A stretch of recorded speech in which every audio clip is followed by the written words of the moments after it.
Hello everyone and welcome back to my channel 1971 War Book Series. Today we are going to talk to Lieutenant Imran Chowdhury, British Empire Medal, who is going to talk about his experiences as a refugee during the 1971 war.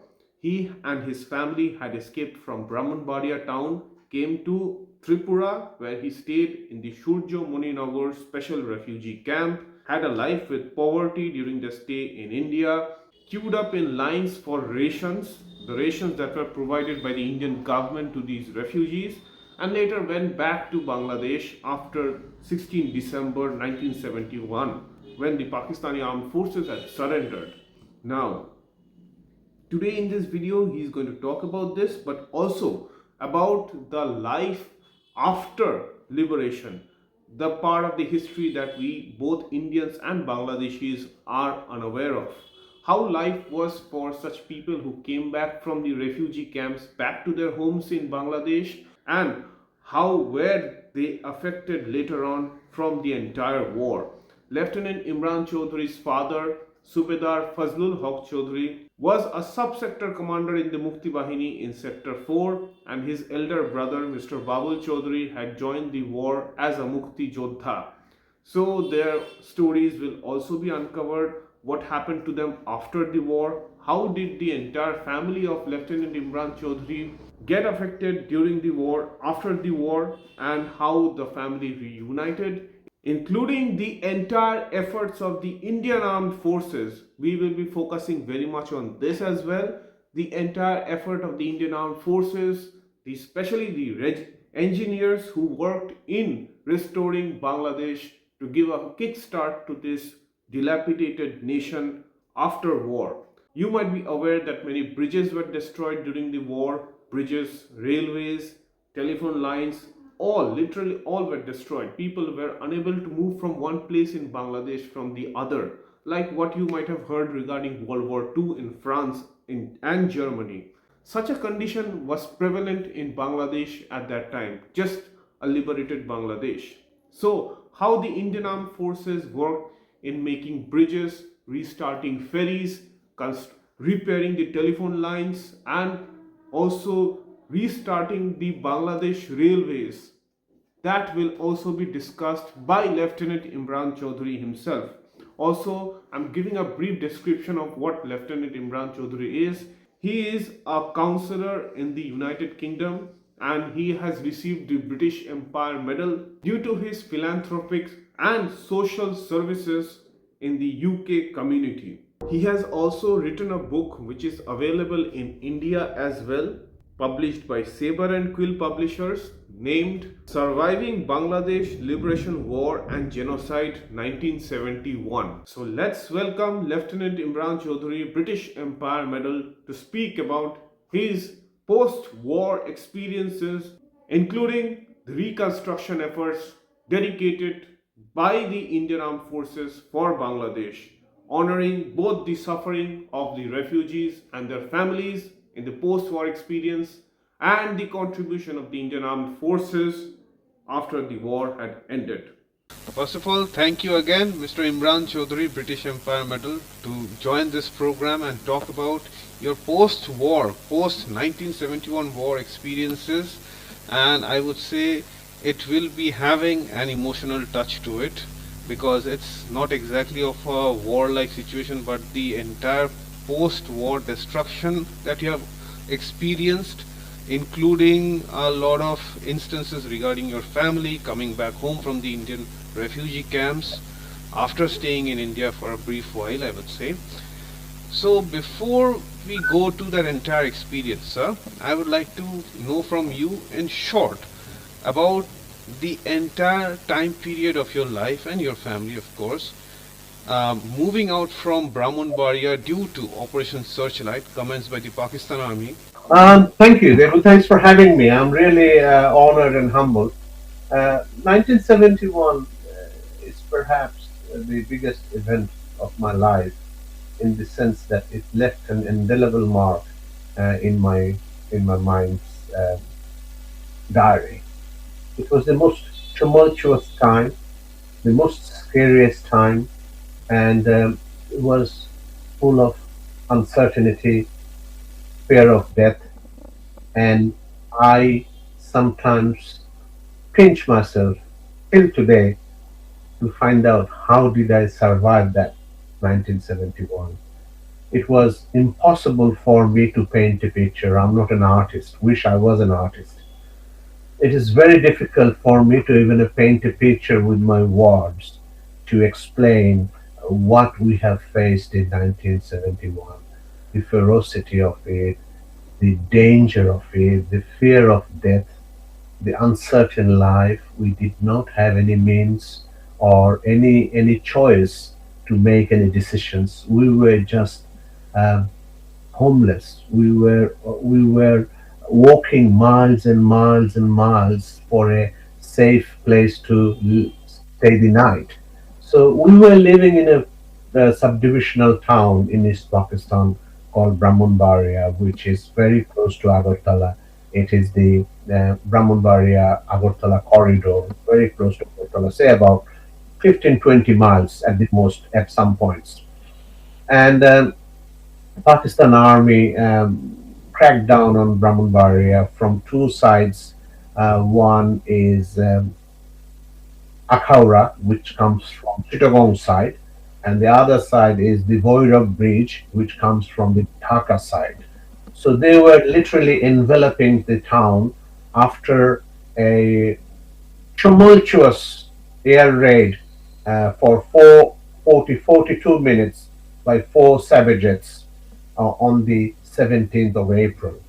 So after that raid, as soon as the raid finished, we could hear that from the both end of the town through the railway line, we could hear the shouting, Ya Ali, Allahu Akbar, and all that, and the burst fires coming, and we could the half of the town was actually burning from the air raid.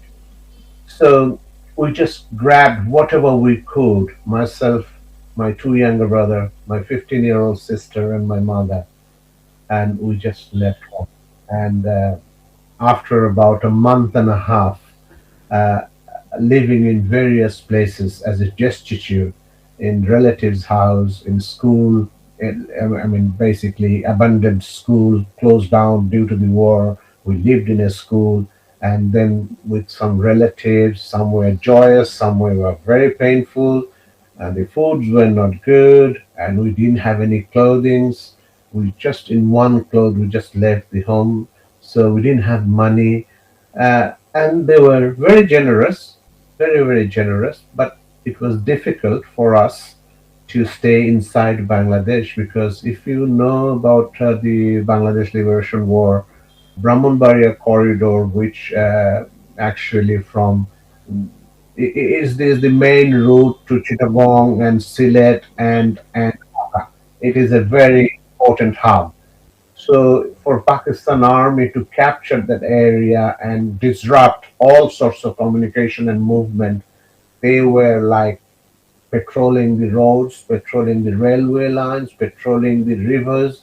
Everything was taken over within 15 days. So by the time we left home on the 17th of April, by say first second of May or first second week of May, the whole area was under the control of the Pakistan Army.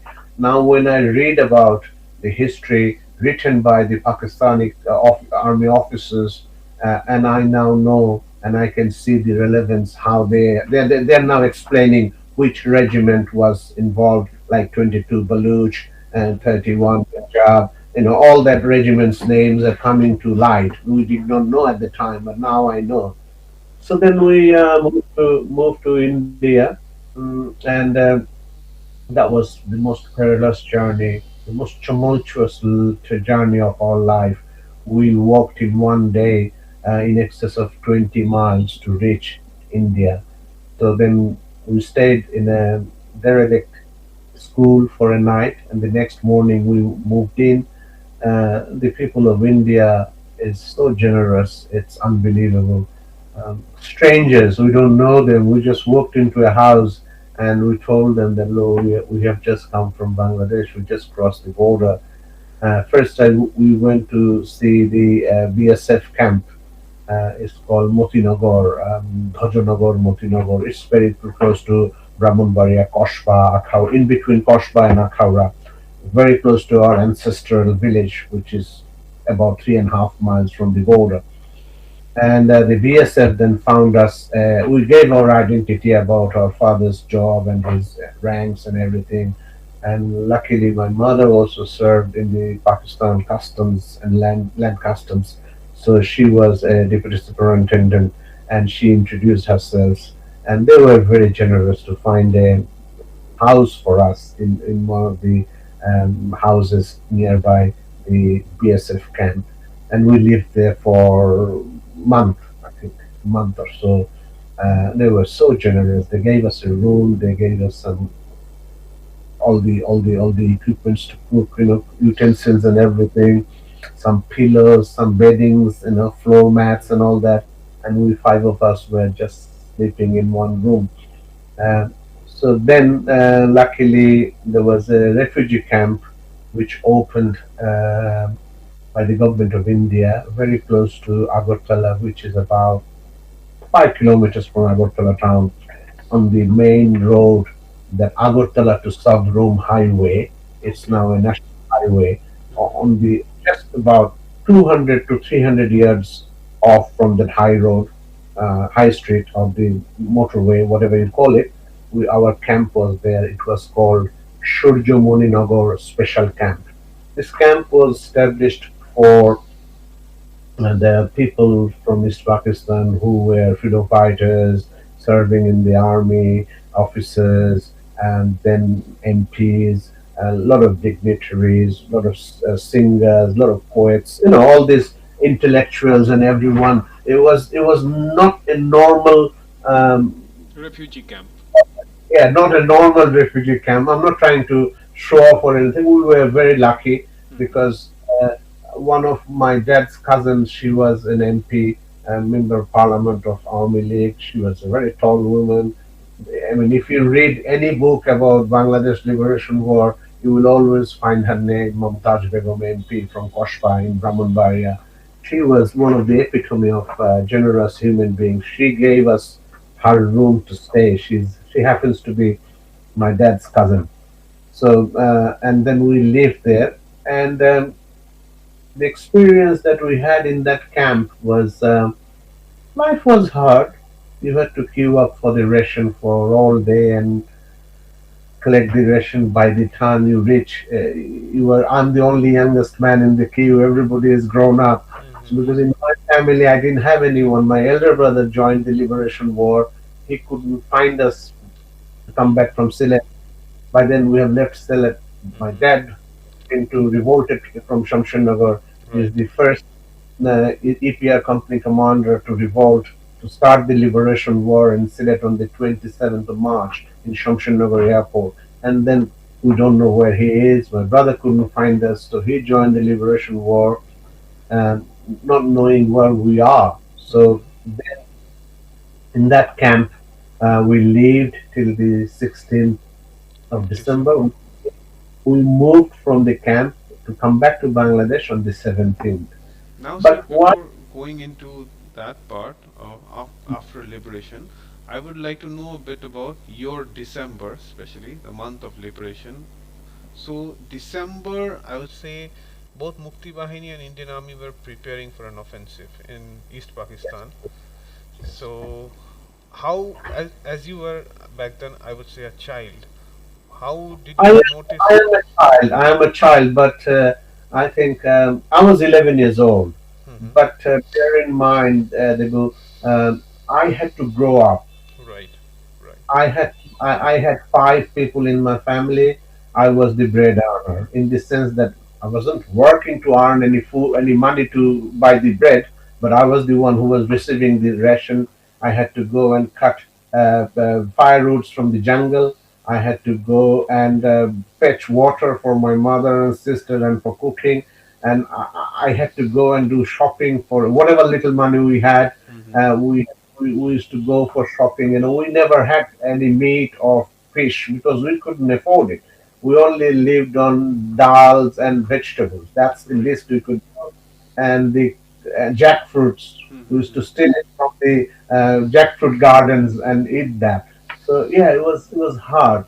But yes, if I remember correctly, the, I mean, I cannot express enough with my words to explain the generosity of the people of India, the people of Tripura, the government officials of Tripura. They were such a good human being. The Red Cross people, the British. There is a charity. I can't remember at this moment. Red. Uh, Uh, Oxfam, Oxfam, Oxfam. Oxfam. Oxfam. Yeah, Right. Right. Oxfam, and various other philanthropic doctors, homeopathic doctors from Agartala. They used to come and help us. But uh, this is very unique, India at that time. Now that I know, because I'm a historian, because of the history that happened in my life has made me a historian. But little did we know that in 1971, India is going through a very tough time because of the Naxalites Right. movement and all. And there was a lot of scaremongering, and there were reasons to. But Mm-hmm.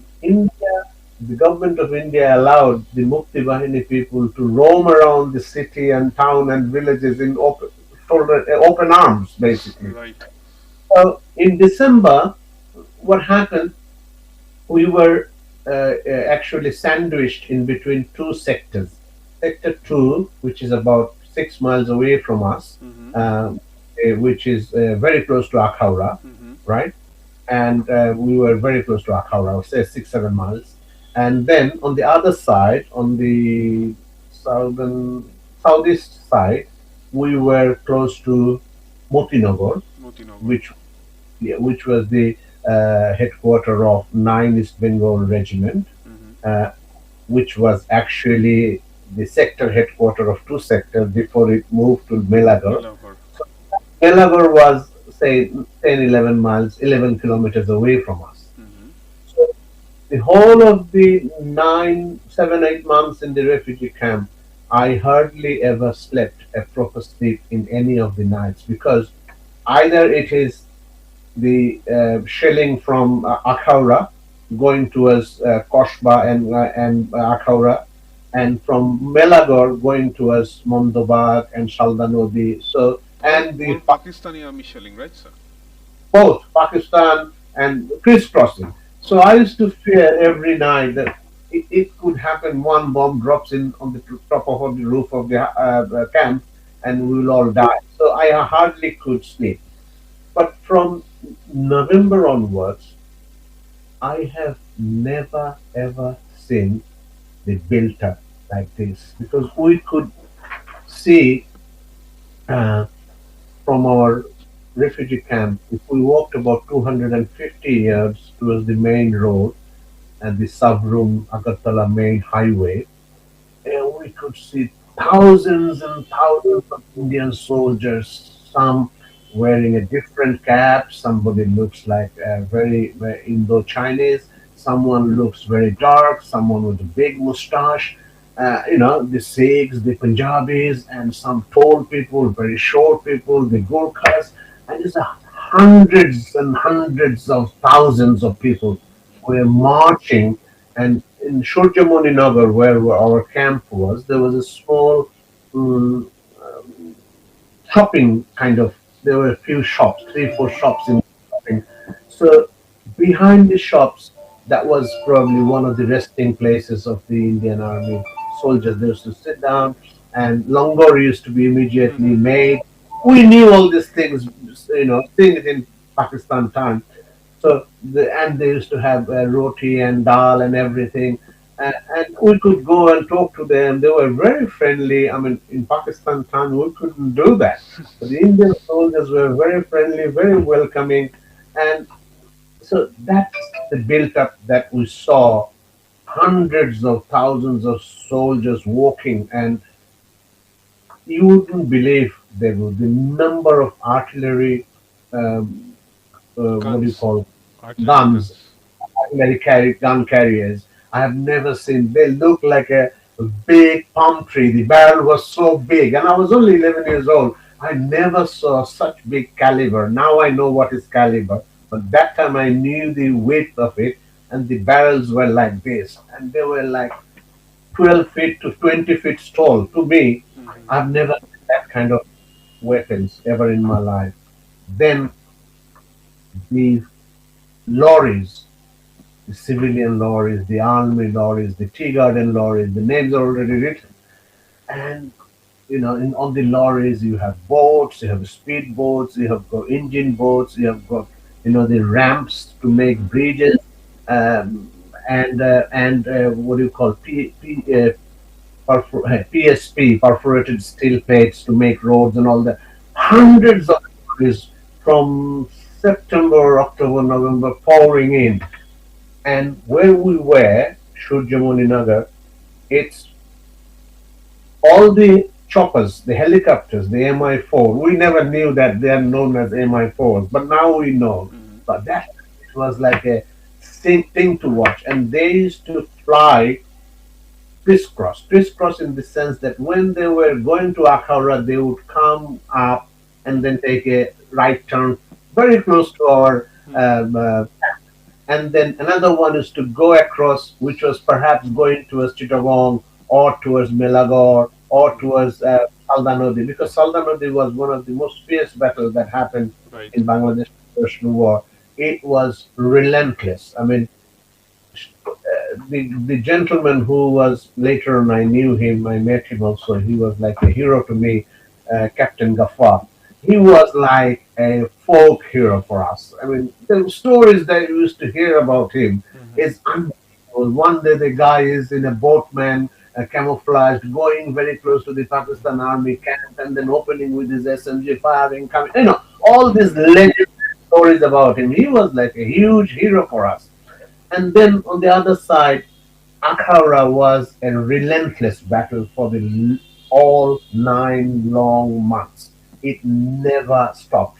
The Akhara railway station, and Akhara is only from the city center of Agartala, where the main traffic post is. Hmm. From there, that traffic post actually joins Akhara, and Akhaura. that road is called Akhara Akhaura Road. Road, exactly. Akhara Agartala Road, Akhaura Road. Udaipur Road, all these roads culminated in the town center. Hmm. So we used to, myself and few of my friends in the refugee camp, we used to distribute. There was a newspaper published from in India by the Awami League and the freedom fighters called Joy Bangla newspaper. We used to distribute that newspaper, and in that in that town center, Akhaura Road Junction. Hmm. So then the choppers building up, and suddenly we hear that the war has started. India has gravitated and India has joined the physical war. India was always there, but it was Official. n- not to be officially declared. Hmm. But then on I can't remember, one of these days, we heard that India has joined. So there is this something that the people of India, people of Bangladesh, uh, needs to know from an eyewitness. Myself and few of my friends, sadly, a couple of them have no more here in this world. One was my friend Ronnie, whose father was MP of Army League, and Mr. Shirajul Haq, who was MP of Army League. He's a lawyer, very renowned lawyer of Bangladesh. His son Arif, Ronnie, and another friend of mine is Shomor. Shomor and I and Ronnie used to go and distribute newspapers. But from the 7th till the 15th, we went every day because it was hot news. Every day new news is coming up, and we used to be delivered Hmm. by my uncle, Mr. Aziz, He used to bring those newspapers by his jeep and give it to us, and we used to go to Agartala and distribute it to the people of hundreds of thousands of people. And at that time, that town center became the main evacuation center for the freedom fighters and the Indian Army fighters who were fighting the Battle of Akhaura. Okay. Believe me or not, believe me or not, every 5, 10 minutes, three, four, five ambulances were coming. All period British Army ambulances who fought in the Second World War. Those kind of ambulances were coming from Akhaura, and parking right in the middle of the town center. That traffic light. There was a traffic post. Traffic man used to do and Hand do all the signals, right? hand signalings. So that was a busy area, and then we could see the hundreds, believe me, it's hundreds of freedom fighters and Indian Army soldiers. Some of them don't have limbs, some blood gushing out of their torso. Some don't have eyes, eyes popped out, injured, crying, and the ambulances were just dropping them there. There was a crew of Indian Army medical people, and then uh, there's a place called the hospital was for the freedom fighters. The hospital was the GB hospital. They used to be evacuated to the GB hospital. But for Indian Army, there is a polo ground in Agartala. It's about 2.5 kilometers down the main town inside the town. The polo ground is to be the Indian Army medical center. It's a skilled hospital kind of thing. Because I say it now, looking through the prism of my own life, and now I understand what because I served in the army. So that could have been. We didn't know at that time, but we knew that this is the place where the Indian Army soldiers are going, and we still after we distributed the newspapers.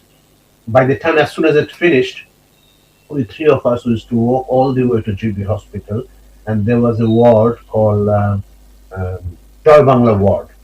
The Joy Bangla Ward was for the freedom fighters. All the injured freedom fighters were treated. It was perhaps, um, I would say that this is built in British time. So probably that ward was for 30 to 40 patients. Mm-hmm.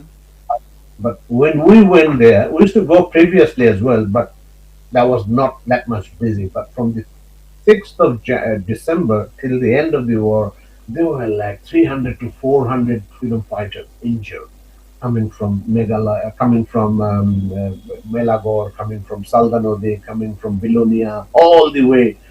Although in the middle there was a Bangladesh hospital, but Bangladesh hospital didn't have all those facilities what Mm-hmm. every GB hospital had. hospital had.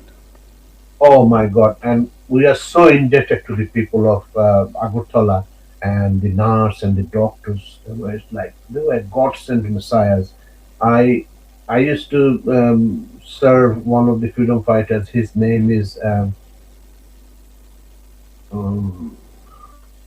name is he's a he got a beer protik. He's a gallantry award. Hold, I can't remember his name. It'll come to my mind in a minute. He was like 18 or 19 years old, Mm-hmm. and he was sent by. Now I know, I did not know then. He was sent to Kumilla town for a covert operation to attack a petrol station and to eliminate few collaborators who were creating problem for the Okay. freedom fighters coming, and they were informing the Pakistan army. And so this guy was 17, 18 years old, and Bahar, his name is Bahar. Be Pratik now.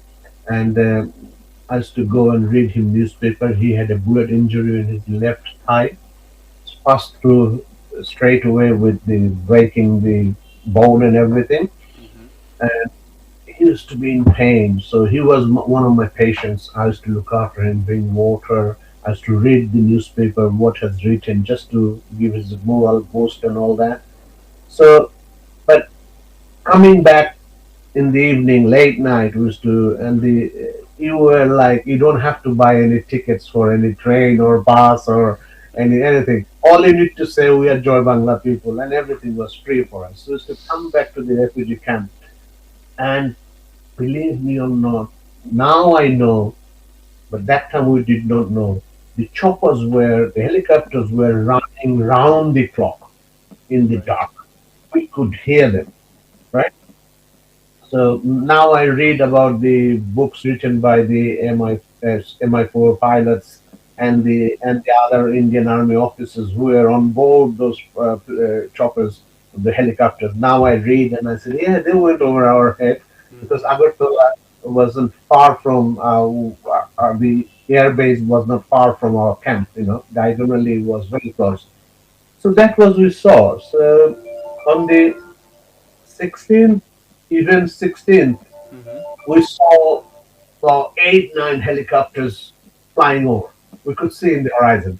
And perhaps that was the helicopter by which probably the fleet of helicopters in which probably the Eastern Army commander, Right. Lieutenant Imran and his entourage was probably going to Dhaka. I mean, this is what I can put things together. It Mm-hmm. is continuously flashes in my mind's eye till today as I'm talking to you, as if a celluloid reel is running through my mind's eye, and I can remember every single thing. I mean, like I said, this is the most uh, indelible event happened in our life, and which I still pinch myself because I don't know how we survived. I'm just telling you all this, but in between, so many things I'm not telling, and I can't tell you because it will take you ages to know about it. And life was at the lowest, lowest. I mean, I had conjunctivitis, I had eczema because of the skin disease, taking bath, and there was Mm-hmm. no No right clean kind of water. Mm-hmm. yeah, no clean water. I had what do you call skin disease all over the body, and this was a pandemic in 1971. Mm-hmm. Every day we had conjunctivitis and skin problems, and food wasn't good. I was constantly a chronic diarrhea, the kind of thing. So you can imagine, I'm just an 11-year-old boy. And for me to manage a family of five, make sure everything goes okay. And my father is fighting in a 145 kilometers away in Koila Shahar, in near Dharmanagar, very Mm-hmm. close to Sylhet. And my brother has gone into Bangladesh as a freedom fighter, penetrated into Bangladesh as a guerrilla in Brahmanbaria, Nobinagar area, facilitate the movement of all the freedom fighters after they have been trained. My Mm-hmm. brother's section's job was to help them go inside Bangladesh to Dhaka, to Naranganj and all that area. It's not far from there. So that was our life. 15th of December, normal day. 16th, about 7 o'clock, 7 a.m. or p.m. 7 in the evening. Yeah, Okay. PM. p.m. Yeah, we came to know that Pakistan army has surrendered, and in about 2 hours time, 2 to 3 hours time, my uncle just passed by and he said, "Get ready. I'm coming tomorrow. I'll pick you up. We'll go back to Koshva." Okay. And that was perhaps the most joyous thing. The whole refugee camp. We had about 700-800 people in that camp. It was like I said, it was a proper camp. We had a roof. In the normal camps where in Bengali we call them chapra. You know what is chapra? Chapra, chapra. But Right. yeah, it was a proper room with both side of Straws, roof, I would say. straw roof, yeah, Mm-hmm. straw roofs, and the wooden sorry bamboo Bam- Bamboo side support, I would say. side walls, Mm-hmm. and they made with bamboo. Everything was bamboo. In Tripura, everything is made of bamboo.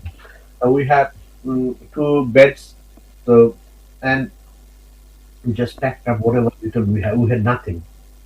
Literally, we had nothing. So and it was quite cold. So we just packed up, and my uncle came, and we drove through um, from we came to the road that comes from Dharmoshagar, I think. Yeah. Dharmasagar. Dharmoshagar, Dharmoshagar, which is very close to Melagor. Okay. So road straightway um, leads to Koshba, and Okay. Koshba station Mm-hmm. uh, is um is right on the international boundary. Mm-hmm. Koshba station, the station building falls facing the India border. There's Mm-hmm. a pond, big water pond called Dharmoshagar. Mm-hmm. It's a what do you call it? A mandir, massive mandir, Hindu mandir. Mm-hmm. It's I think it's a very revered place.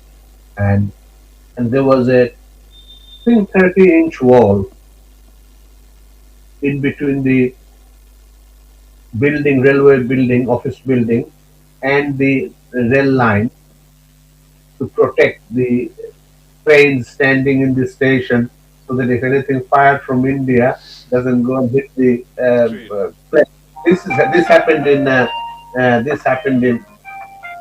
this happened in after I think 65 war. Mm-hmm. So we moved in and we go to my uncle's house and we were not allowed to go and walk on the fields or anything because they were still not um, searched for mines and everything.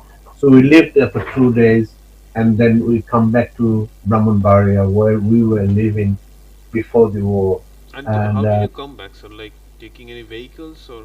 oh, my uncle, who was the brother of MP Mumtaz Begum, Mr. Mm-hmm. Aziz, he was from the BLF, Bangladesh Liberation Force. He was the commander of Kashmir region, and he was the right hand man of Sheikh Fazlullah Muni. And Sheikh Fazlullah Muni used to roam around in his jeep.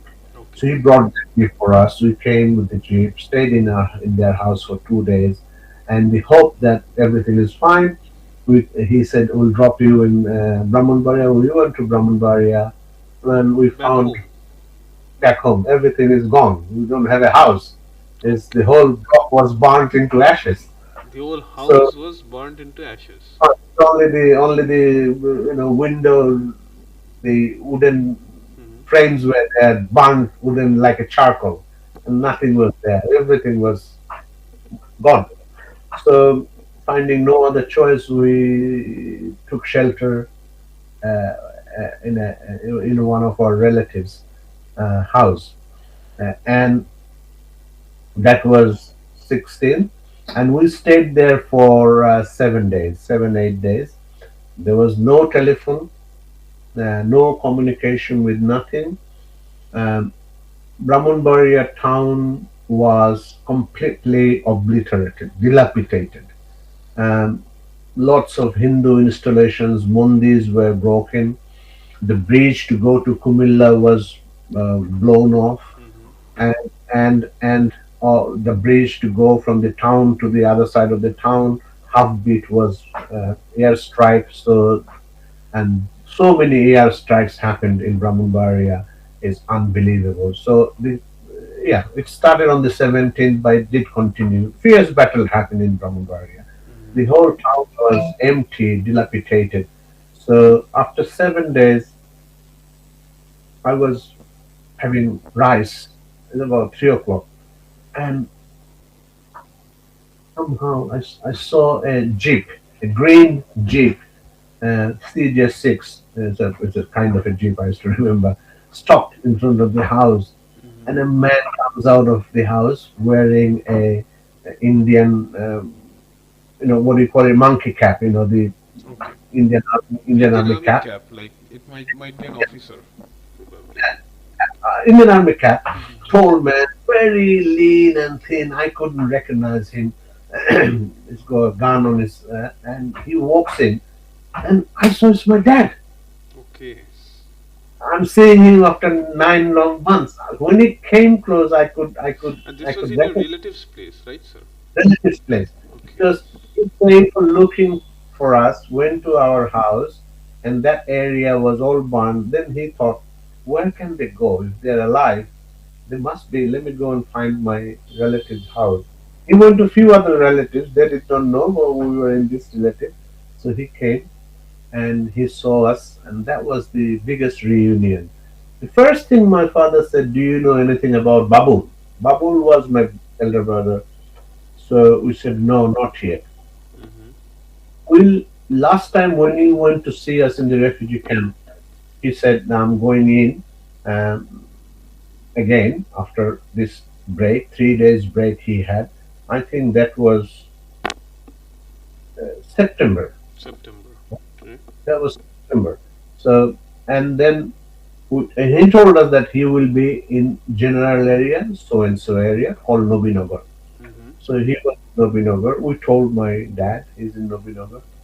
So then next day, whatever little we had, nothing, no clothing, nothing. We didn't have, even we coming back, our relatives gave us some money to buy some shirts and shorts, sandals. We were barefoot. We didn't have any means to buy any sandals. And then yeah, my father at the time was in Sylhet. He was with the fourth sector of BDF. And then we next day, 2 days later, my father went to the village and found out my grandfather and everything. My village is not far from Brahmanbaria, but it was, you could not go by car or jeep because there was no communication to go, Back then, and right. the trains were not operating at the time. So he had to go by walking and came back, and then we went to Sylhet. The journey to Sylhet was when I saw a lot of things in the sense that um,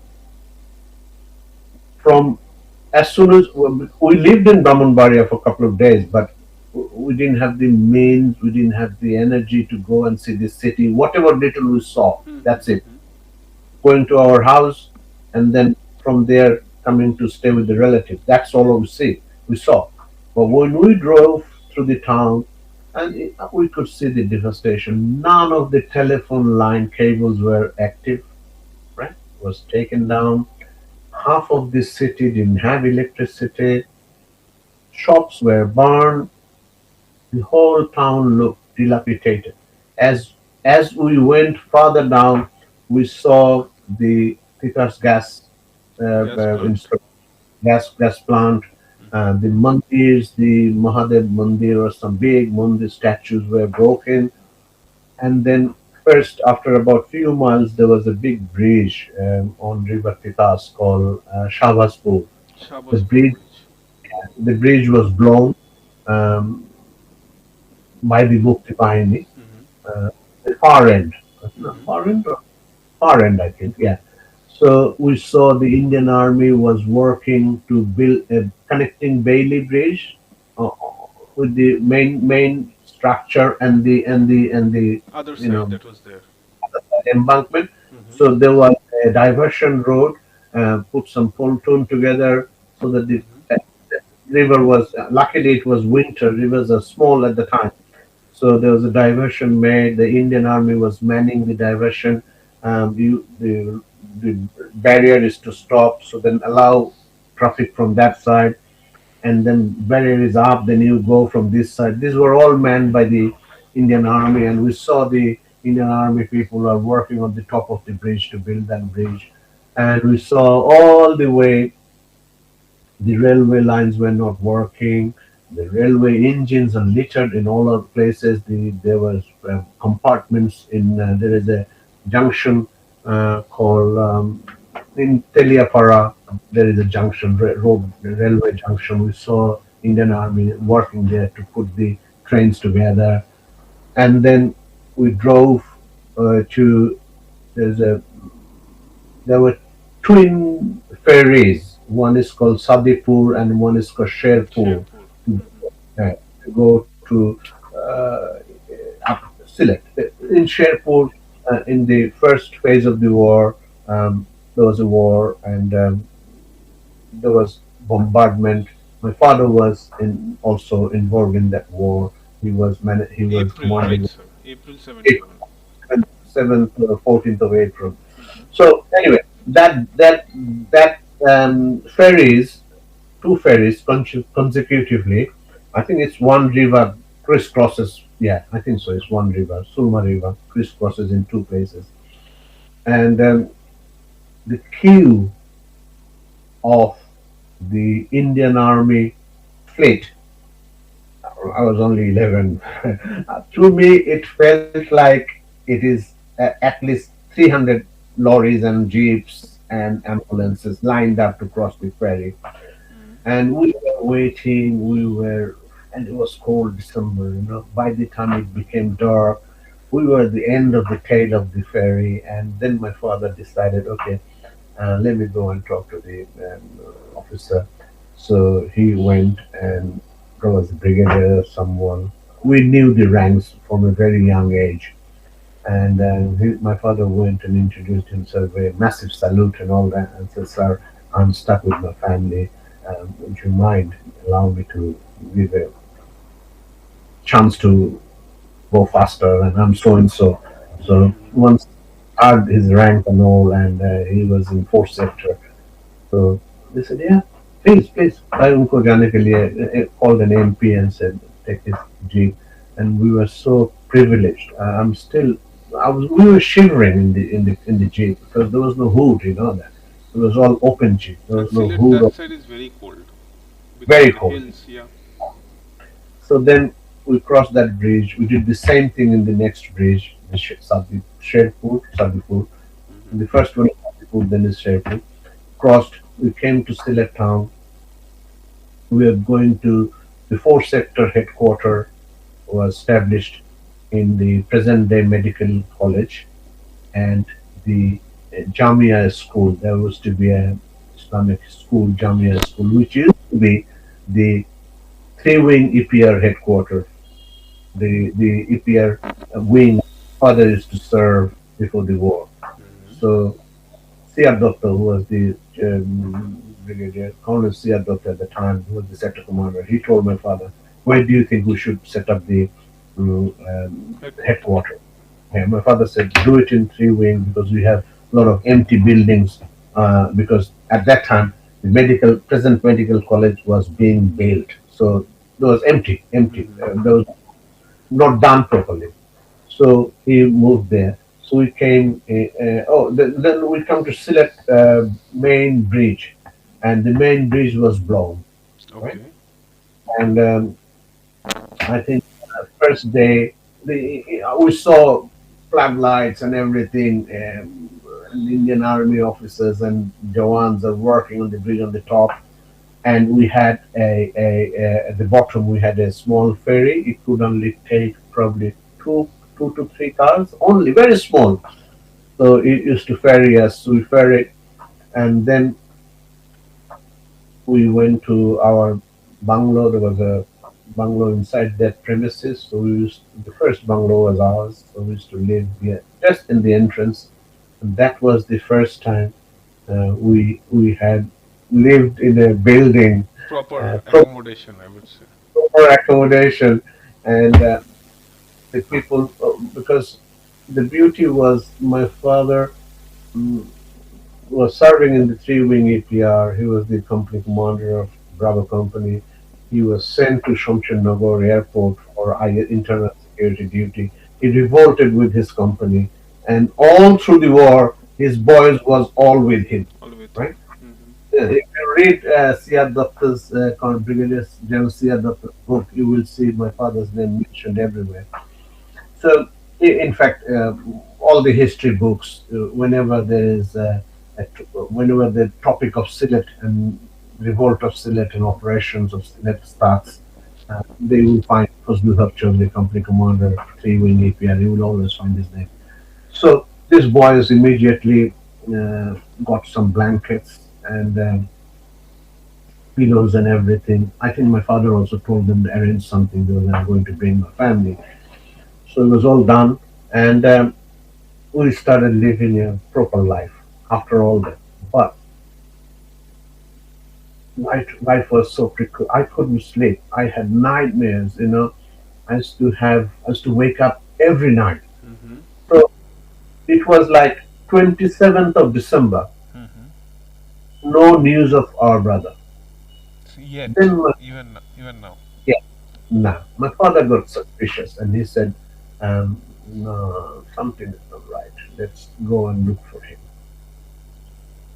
And we again the same jeep, my father and I, and and in Sylhet, the best thing the Bangladesh forces has inherited from Pakistan was thousands of jerrycans. You know jerrycans? Jerrycans, right. Jerrycans is what you put the fuel in, Fuel in. the petrol Mm-hmm. in. That was like mountains of jerrycans in Khadim in fourth sector headquarters in Bluebird School, present day Bluebird School, and the brigade headquarters in the present cadet college. All you could see is mountain of jerrycans. Jerrycans. Yeah.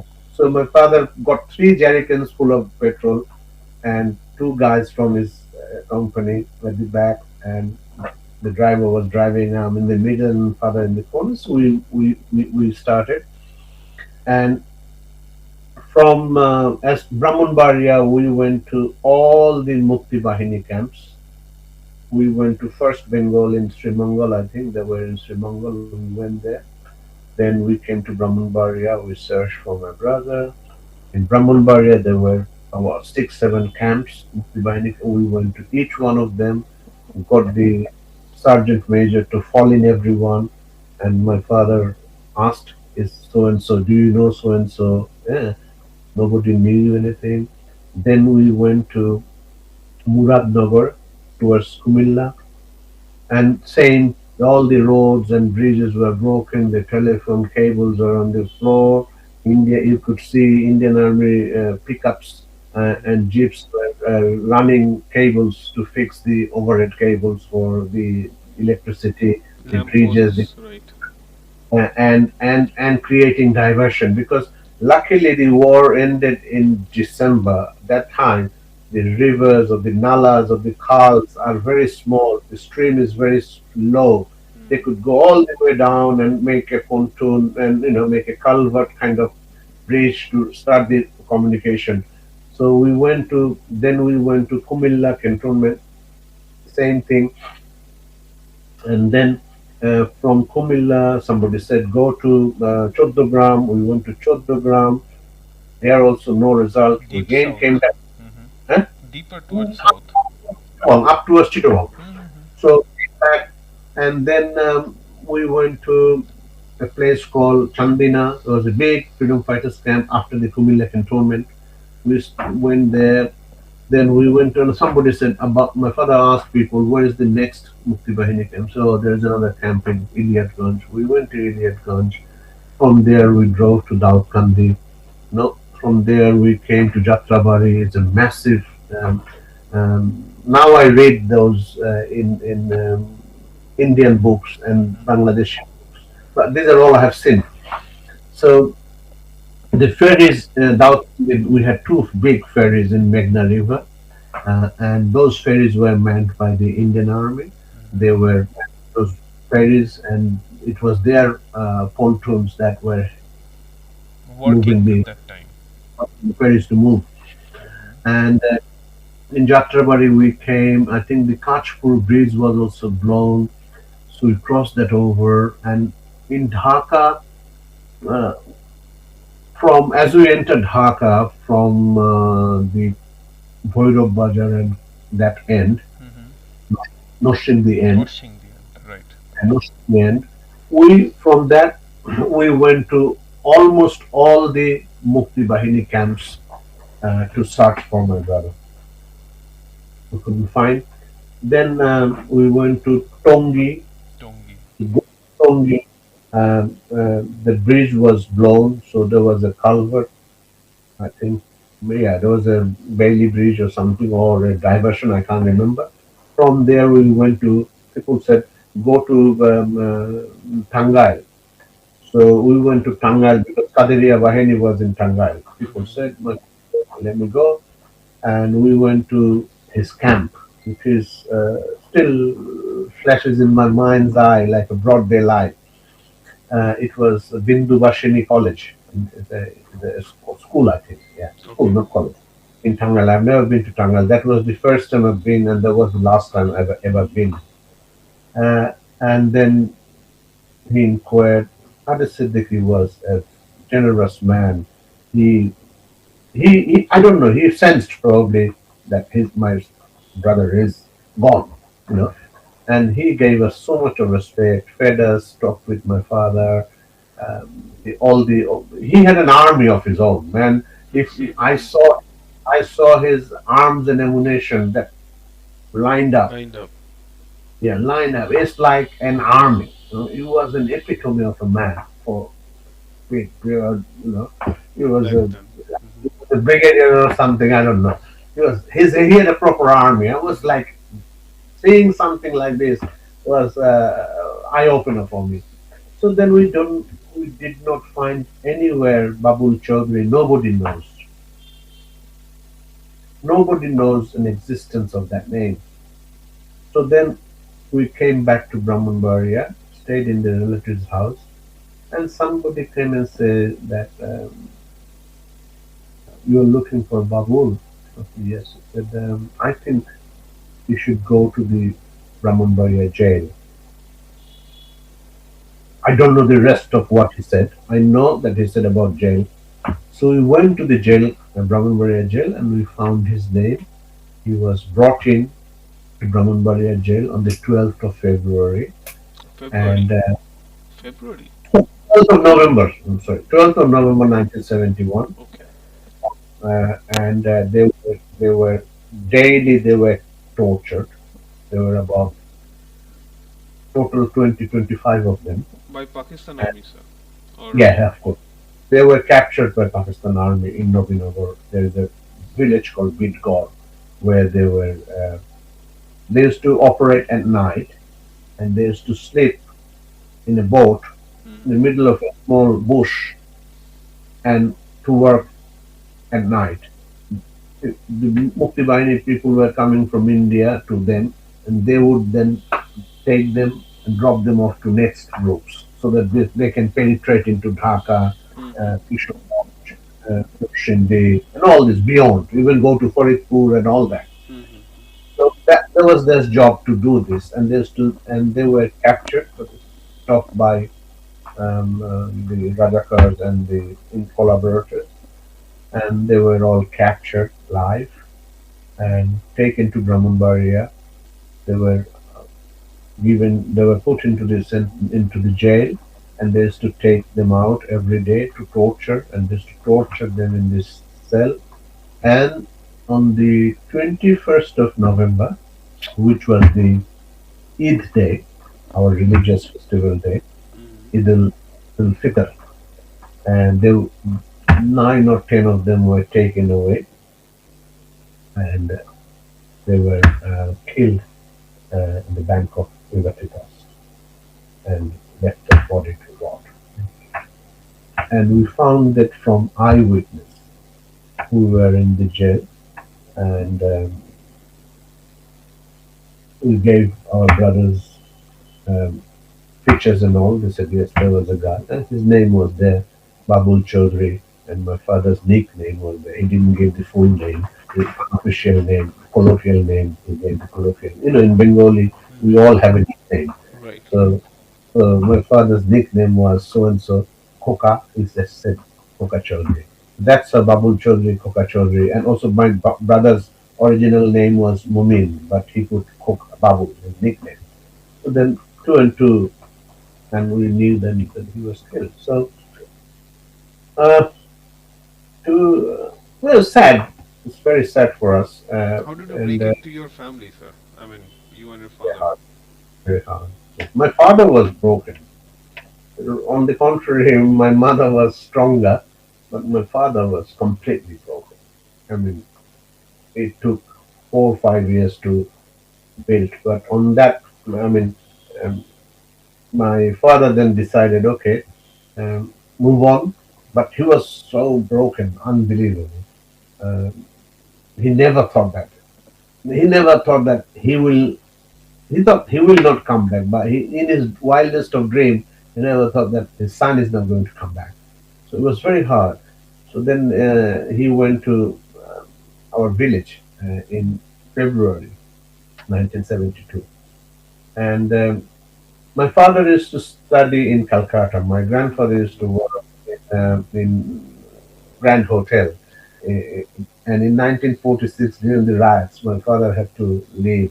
My uncle, my grandma, and my grandfather, they left Calcutta, came back to East Bengal. And my father was admitted to a school which was 3.5 miles away from our village. So, and he didn't have the money because my grandfather lost his job earning, and coming to the village after 30 years, he found it very difficult to cope with it.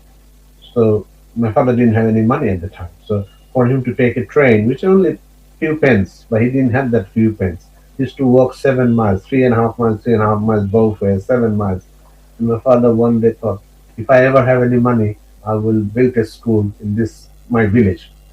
So in 1972, in February, my father went to the village and talked with few of the people of the village and said, uh, this my father proposed to the people of village that look, I would like to establish a school in my son's memory, and I'll send you the picture. Mhm. And Gopinathpur Shohid Babul High School was established in 1972 and still stands till date. And that was perhaps the tribute that and the homage that we could pay to our brother to carry his name forward as a martyr of 1971. It was hard for us because he was a very beloved father, beloved brother for us. But sadly, Mhm. that's the story. But what I'm trying to say is, so let me give you an idea of 72, 71, what we saw from the first month after we came back. From Mhm. Koshba, Brahmanbaria, to Sylhet, to Shabazpur, to Sherpur, Sadipur, Sylhet Bridge, Muradnagar, Kumilla, Choddogram, Chandina, Iliadganj, Daudkandi, Dhaka, and Tangai. Even these places, everywhere I saw that in the process of reconstruction, right? May it be telephone line, may it be sewage line, may it be um, Bridges. uh, bridges, culverts, diversions, right? Fixing a building, the bank, uh, Mhm. everything. Indian Army and Indian authority had such a big contribution is unbelievable. I mean, to kickstart Bangladesh as an independent country, not only what the contribution was in the war, after the war, also the contribution. I remember four sector headquarters was in Sylhet, and the four sector every week there's a lorry and a pickup from four sector BDF Bangladesh forces. Mhm. A lorry used to go to Masimpur cantonment, which Okay. is in which is in Karimganj. After Karimganj is Assam. very close to Silchar, yeah, Mhm. very close to Silchar, few miles from Silchar. And I have been to that lorry and that pickup to go to Silchar and go to Masimpur cantonment when the rations and everything was picked up. One of the MI room Habildar used to take me to the CMH because I had diseases all over my body, and I Eczema. was to yeah, get treated by them. And then we became a little bit affluent. So after the treatment, we used to go to Shilchor, do some shopping, this and that, buy trainers kits and badminton rackets and all that. Mhm. So just imagine the whole, I mean, fourth sector in Sylhet headquarter camp. We had more than 2,000 freedom fighters, right? So for those 2,000 freedom fighters, the ration and the fresh means the vegetable, the meat, the chicken, and everything is Milk. to come. Yeah, everything is to come from India till I think April. April. Okay. April the 3rd, because remember, April the 3rd, the sectors were all abolished, Mm-hmm. right? So that time we had schools opened a lot later. So we had nothing to do. We used to roam around in the sector headquarters, talk to the freedom fighters. You know, they everywhere is civilian freedom fighters. This the army freedom fighters, the Mm-hmm. EPF freedom fighters, students. You know, peasants and everyone. So we became quite friendly with them. We knew them. Still, many of them were in touch with my family and with us. Mm-hmm. So those people who fought with my father for my father's company. So yeah, that was the life. And to summarize, I think it was the worst time for me. It left an indelible mark in my mind, in my body, and in my thought process, in my perception. And I must say, we are ever so grateful to India for what they have done in 1971. It's unpayable in any. I mean, I can't just say enough to pay homage to the people of India. India is unbelievable. I mean, I owe a great deal of my life to them. Thank you. Thank you, sir. I mean, for Question. looking so up. I mean, I would say for saying such nice stuff for my country and my government. Of course, they did a lot back then. Now, sir, before concluding, I would like to know a bit about um, the Pakistani atrocities committed on your people at that time. Any marks? Of course, you had seen the cities destroyed a lot. Any sign of atrocities other than your own tragedy, your own family tragedy? Yeah, yeah, yeah. We have when we were crossing, we were walking cross country uh, to go to India to seek refuge in India. I think that was April the 30th, Mm-hmm. and we saw dead bodies floating in the canals. We saw a whole village. There was a predominantly a Hindu village called Riot Hut. It's there in my book as well. And the whole village was burned to ashes, and we saw dead bodies littered, children, men, women, littered on the floors of the houses. They came in, they killed them all, they burned the whole village and gone because they were Hindu people, right? But in Bangladesh, in East Pakistan, we have lived for thousands of years, In Hindus communal and harmony, I would say. yeah, in side by side houses. So it was really, really painful. And also, the from 17th of April till 30th of 17th of April till 30th of April, yeah, we were living in various villages, and every other night Pakistan army is to come and attack those villages. So we used to, at middle of the night, we used to run to the fields, in the jute fields, and the paddy fields, in the soaked water, in a canal or pond, in a bamboo grove. We used to hide ourselves. But luckily, the army did not stay till morning, because if they stayed, they would have seen the 1,000 people are hiding in these bushes. They could have them all, but luckily they went back before the first light. So these was the most precarious thing, most precarious life. Um, the barbaric atrocity that they have carried out is, I don't have the language to explain that we saw is unbelievable, unbelievable. I mean, when we came back to Sylhet, when we came back to Brahmanbaria, uh, half of the Hindu houses were looted, more than half, and many women were taken away to the camps. Many people were killed. The people of leader caliber people were killed unnecessarily. It's unbelievable. I mean, though sadly things are now different, but 1971, the Bengali genocide has been overlooked by the world, but I think a day will come that it will be recognized and some kind of compensation or a reparation or people will face justice for that. Let's I hope think for that, sir. the humanity owes it to the Bengalis, if not Absolutely. anything. And at least a posthumous trial of the war criminals, if not while they're Yes, alive. yes, yes, yes.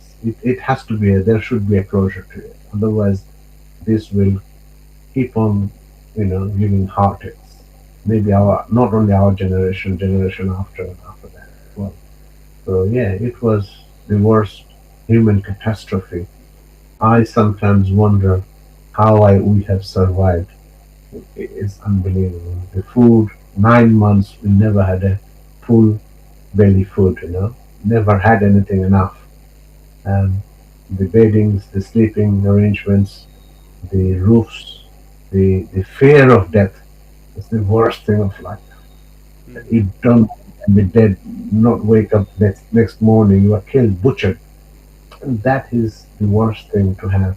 And trust me, the impact of that state, I continue to carry that fear in my life. Do you know that? A lot of things in my life uh, has happened because of the mental scar, the agony, the pain that I have been carrying. It's although I express it now, but 10 years ago I wasn't expressive like this. I just kept quiet. I just wanted to deal with it myself, but it's hard. It leaves a very very lingering catastrophe in your mind, in your body, and in yourself. That that can be quite detrimental. Put it this way. Yes, You're always I think that's you're always psychological fighting. trauma. Yeah, it's a trauma. Carrying the trauma. And we didn't have no, nobody came and did any motivation or anything. We had to cope with it. Right, sir. Hey, thank you. Anything Thank you else? so much, sir, for your talk, and I would say bringing light to the post-war scenario with your eyes as a refugee. I would say, like how you put it, looking through the prism of 1971, which is very much unknown in both of our countries. I would say, both in India and also in Bangladesh. This part Mm. of the reconstruction efforts, the splitting up of families and reunion, and the barbarianism left behind by the Pakistani forces. You should read two books. One is written by Major Chandrakant, and one book is written by MI4s Mhm. in Bangladesh Liberation War by Mr. Wing Commander Vague. Mhm. Read those two books. All the sorties they were coming from Agartala to Brahmanbaria to go to Bhairav and Kishoreganj and to go to Dhaka. Mhm. It all happened uh, whilst my brother's dead body was lying on the bank of the river. So, and that will give you an insight of the ferocity of war in that sector of the battle. It'll give you a clear. I mean, I have come to know a lot of things reading their book, but it all happened when Right. my dead body was lying on the bank of the river Titash. So, Another thing, sir, this is something I've heard from a retired wi- Air Commodore Mirza Ali. He was one of the pilots who did these sorties as a flying officer. He said that when he landed at Brahmanbaria, he did find many dead bodies, not only of Indian soldiers but also Bengalis were butchered near the even in river. even in Chandrakant's book, you will find the mention of the dead bodies, the freedom fighters Hmm. on the bank of Titash. So it's not only my word; it's people who saw it. And Right. see, the problem is we had to cope with that loss. We had to cope with that destitution. We had to cope with that starvation for 9 long months. It's not 1 day, 3 day, or 4 day. It's 9 long, lingering months, and the uncertainty of death or being alive. Your father is 150 miles away fighting. don't know whether he's going to come back or not. Little did we know that my brother will not come back. It was not even, you know, in Hmm. our wildest of dreams or thoughts that he will be the one who will be missing. So, yeah, it's a hard. 1971 was very hard for us, and I'm still carrying that can. I'm still carrying the candle. It does mess up your life. Yeah, it does.